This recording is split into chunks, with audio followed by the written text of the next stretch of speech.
বান্দরবানের লামায় হাইকোর্টের আদেশে বন্ধ ঘোষণা করে অবৈধ ইটভাটা, কিন্তু এই রায়কে বৃদ্ধাঙ্গুলি দেখে অবৈধ 25 ইট ভাটায় মাটির যোগান দিতে এক্সকেভেটর দিয়ে কাটা হচ্ছে পাহাড়। তবে ভাটা মালিকরা বলছেন ঊর্ধ্বতন কর্তৃপক্ষকে ম্যানেজ করে এ কাজ করছেন। এদিকে পরিবেশবাদীদের অভিযোগ, এসব ইট ভাটার কারণে পাহাড়ের প্রাকৃতিক পরিবেশ সীমাহীন ক্ষতি হচ্ছে। বিপ্লব দাসের তথ্য ও চিত্রে বিস্তারিত রিপোর্টে। পাহাড় কাটার উৎসবে মেতেছে অবৈধ ইটভাটার মালিকরা।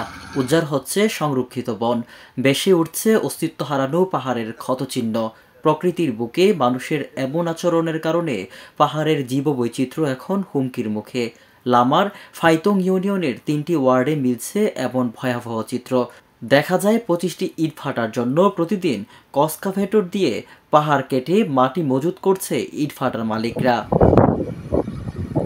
হাইকোর্টের নির্দেশে পাহাড়ে ইটভাটা বন্ধ ঘোষণার পরেও কিভাবে পাহাড়ের মাটি কাটছেন এবং অবৈধ ইটভাটা চলছে এমন প্রশ্নের জবাবে এমএমবি ইটভাটা মালিক বশির মৌলভী বলেন, তাদের কোনো প্রকার বৈধ অনুমতি নেই, সকল কিছু ম্যানেজ করে ইটভাটা পরিচালনা করছেন। স্থানীয় বাসিন্দারা বলেন, ইটভাটার কারণে সরকারি কোটি কোটি টাকার রাস্তা নষ্ট হয়ে গেছে। ভারী যানবাহন চলাচলের ফলে যাতায়াত অনুপযোগী হয়ে পড়েছে। পাহাড় থেকে নেমে আসা ছোট ছোট জিরিগুলো ও ইটভাটা মালিকের সুবিধার জন্য বন্ধ করে দিয়েছে। এতে ব্যবহারে বিশুদ্ধ পানি সংকটে ফাইতং ইউনিয়নে বসবাসরত পাহাড়ি বাঙালি পরিবারগুলি। নিয়েও ফেলাতে পারি না, এখন অসুস্থ বেশি। আর ব্যবহার পানি এই ফাইত শিবতুলি ভাড়ার মাঝে গরু খাইতে, ছাগল খাইতে পানি পর্যন্ত পাই না। এখন খুবই দুঃখিত। আমরা মাননীয় নির্বাহী প্রশাসক কাছে আমি অত্যন্ত অনুরোধ ধন্যবাদ জানাতেছি। আইন পরিবর্তন হইতে হবে পরিবেশ মন্ত্রণালয় থেকে। পরিবেশবাদীরা বলছে, অবৈধ ইটভাটার জন্য প্রতিদিন উজাড় হচ্ছে সংরক্ষিত বন। অস্তিত্ব সংকটে পড়ছে পাহাড়ে বনের জীববৈচিত্র্য। বনভূমি রক্ষার জন্য বন বিভাগ থাকলেও তা এখন যেন কাগজে কলমে সীমাবদ্ধ। উপজেলায় বর্তমানে 30টির অধিক ইটভাটা রয়েছে। এই কোনো ইটভাটার সরকারি অনুমোদন নেই।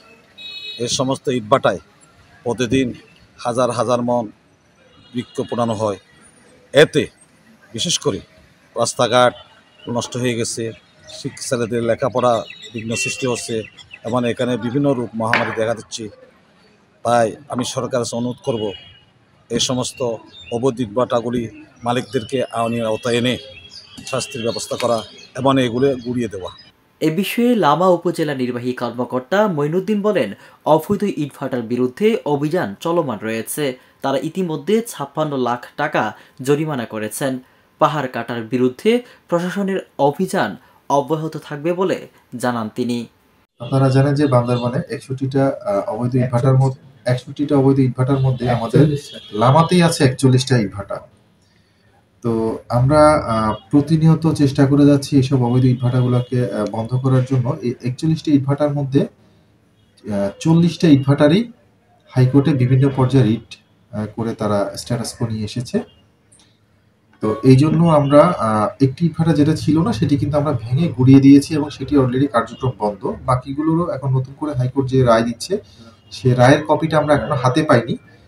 এটা যদি আমরা হাতে পাই তাহলে আমরা আবার